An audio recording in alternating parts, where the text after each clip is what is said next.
Some viewers may find the following video disturbing. Viewer discretion is advised. Hey everyone, welcome back to Board Games Unlocked, and today I'm doing a discussion for the solo variant of Expeditions. Now, if you had watched my discussion over the multiplayer, you might have heard me say something along the lines of, I don't really want to play this solo. And yet, here I am doing a discussion over the solo variant, because I was thinking about it, I'm like, you know, it's probably not going to be that bad. Like, I'll give it a shot, and the game's simple enough to learn, so probably you know, like what could be the harm in it?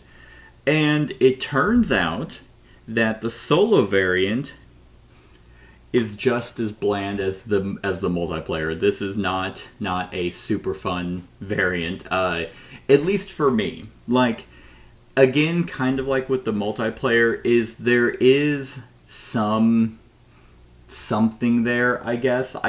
If someone were to be like, oh, I like this game, I would be like, eh.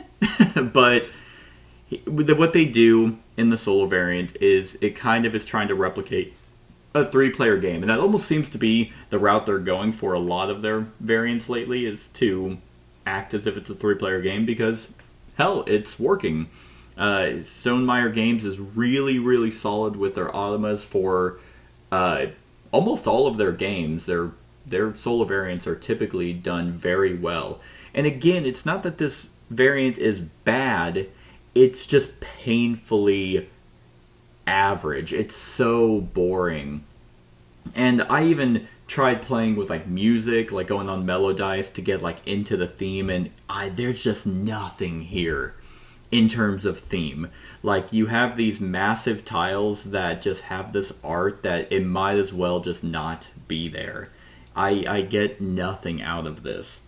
So when you're playing this, the cards are, it feels like they're so watered down, because I mean, you pick a difficulty like a lot of their games, like a level, and then you have a deck of cards, you shuffle them, and then you set off 2 to the side, and just to kind of give them some variation if you play this game a lot and you card count, which it's like, go outside and touch grass, please. But then you do your turn, and then you do their turn, and basically they have 2 things that they do. Like, because what it is you have your bot, and you move around. Like, they don't really affect you, because this game, you don't really affect any other player anyway. So, you move around and do your stuff. But then they have you pick 2 mechs, and there's the center section, the center tiles, and then the northern tiles. And you pick 1 mech. They recommend to put the blue base on, because it's blue and black for the colors. It's just nicer that way. And the northern one is the blue one, and then the center one is the black one. And they just kind of loop around and just accumulate map tokens and corruption. That's pretty much it. That's like all they do. Eventually, sometimes they sweep, which means it kind of clears the market of cards. Sometimes they go on a tile you wanted to. Other than that, they're there. Now, some people might like this because it's not complex in any way. So, like, I'm not saying go out and play the solo variant for Anachrony, which I think is phenomenal, but that is a lot of heavy lifting. Like, you are involved with what they're doing on top of what you're trying to do, so it can be kind of, you know, overbearing. And this is not that. So if you really like this game and you just want to play it, then yeah, the solo variant would be great for you, because all you do is you just flip a card and you're like, okay, do they have, because you check how many glory tokens they have, the stars. You check that and you're like, oh, there aren't 3 on the board yet. Okay, then all the northern mech is doing is moving 2. And they loop around the northern tiles. So it's like, if this was here, it would go 1, 2. Okay, well then that's that. And for this particular card, the black mech that you pick, it doesn't matter which mech, you just move it 1.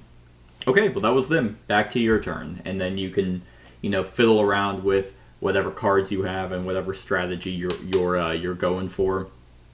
And sometimes the top of the card will have a progress move. And so for their level, you're moving their progress cube, and eventually it'll hit a star, and you pull their star off their Autumn of Glory card, and then eventually it'll start getting to a point where they'll have, like in this case, 3 stars, and it's like, oh, okay, well, now, since there's 3 glory markers on the base camp, then the northern mech is going to do a map action. And if there's a map action to do, then it takes the token and flips the tile.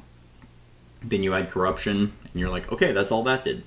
And then if, oh, hey, we actually, like, let's say there's 4, so then the top mech would do that, and then the bottom mech would actually do 3 corruption, if there's 3 corruption. If there's not 3 corruption, because it moves up to 0 to 3 spots, if there's not 3 corruption, or any corruption, then it just will move. It's very, very straightforward. I really never felt like they posed any type of threat. They just kind of did what they did.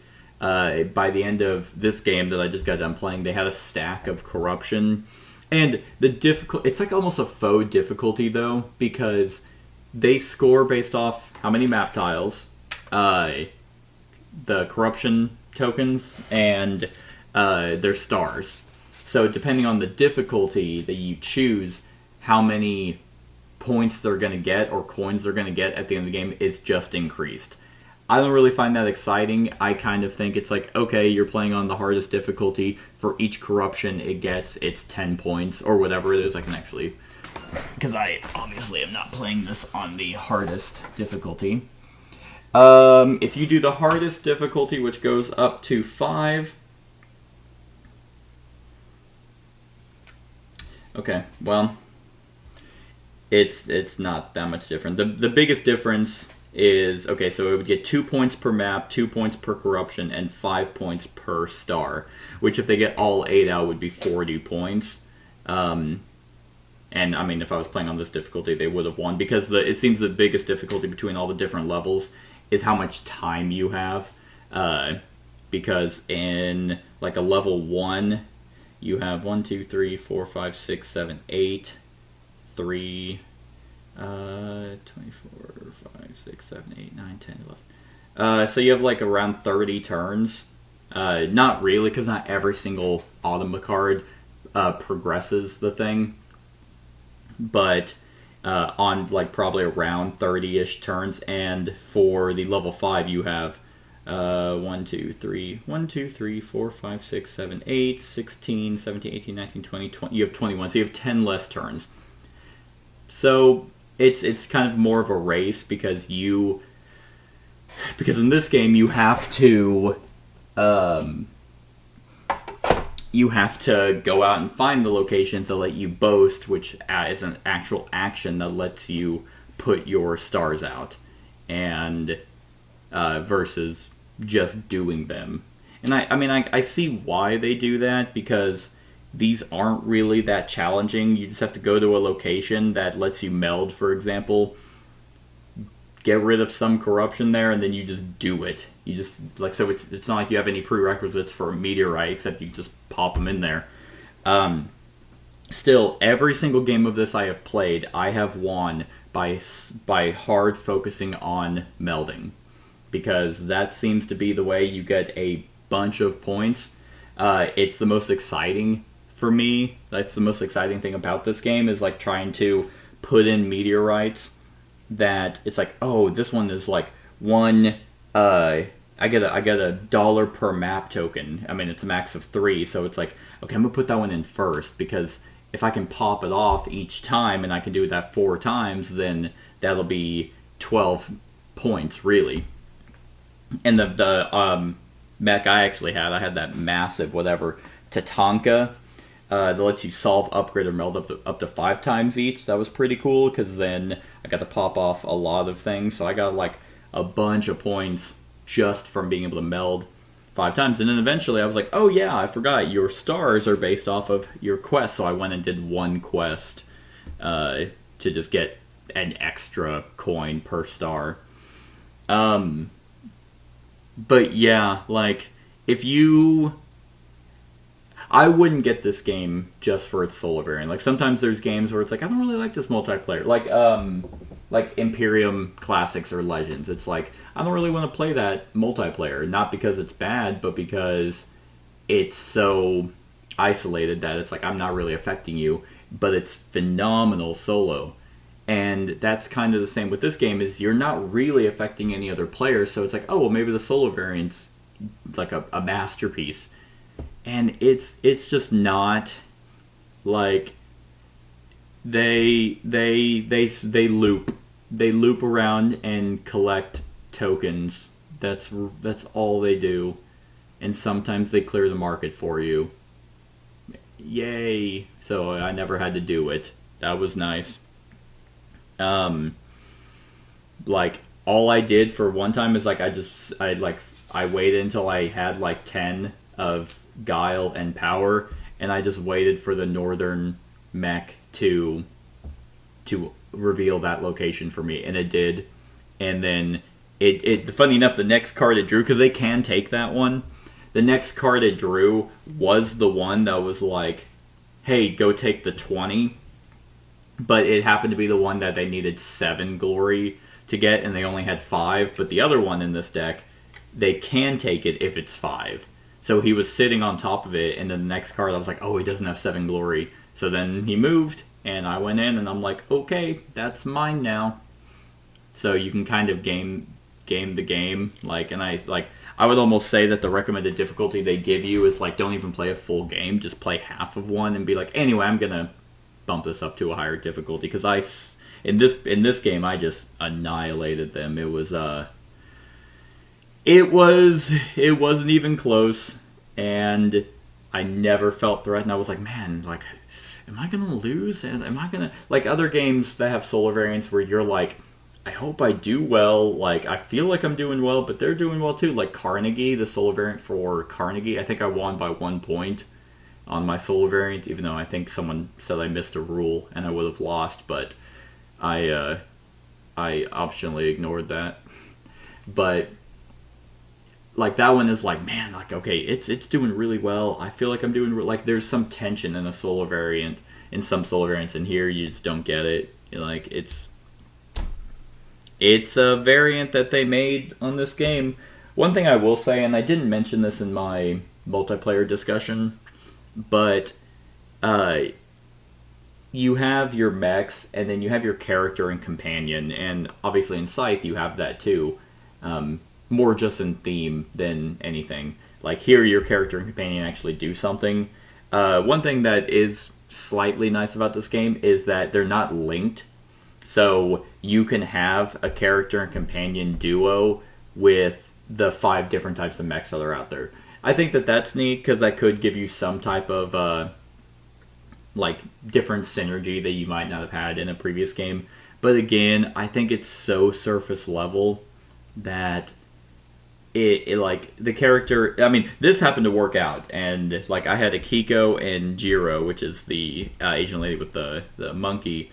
She was able to take up face-up meteorites, and it's like, oh, that's awesome, because Tatanka lets me meld up to 5 times, so that worked out extremely well. The character that lets you take up face-up quests, like, would have worked with this one too, because you can solve a whole bunch, which if you're doing quests, that's gonna, I mean, not really help you out in the long run, because you just need to do 3 quests to get the max points per star. But then you're getting a lot of quest rewards, and then a lot of power and guile, so you can go do corruption. It does kind of snowball, but I forgot to mention that in the multiplayer, that in this game you do get to mix and match between characters and mechs, unlike in Scythe. But I'm stretching for anything that's like that excites me about this game. I get nothing out of it. Like, I'm not mad. I'm not like shitting on it. Like, I don't really think there's anything bad here fundamentally as a game. I just don't think that there's anything good. So, but maybe, who knows? Maybe you like this game enough, and then you just want to play it solo, and you'll get to do that. And typically I like that in solo variants. I like it whenever it's not like this whole weird thing where I have to do stuff that's different and then also like mess with their stuff. It's just like, nah, alright, what are they doing right now? Okay, moving the progress over, not 7, so 1, 2, 3, because they skip over you. And, oh, okay, they need 0 things, so now they'll do a map action. Alright, that's that. Back to me. And I'm gonna refresh and get my people back, move them over. That was my turn. Like, it is relatively quick and simple to learn, so this game just isn't for me. And which is a huge shame because I absolutely love Scythe. It's still one of my favorite games of all time. I love this universe. I love where they were going thematically with this, but unfortunately you just do not get the theme. At least I like just completely themeless. Let's see.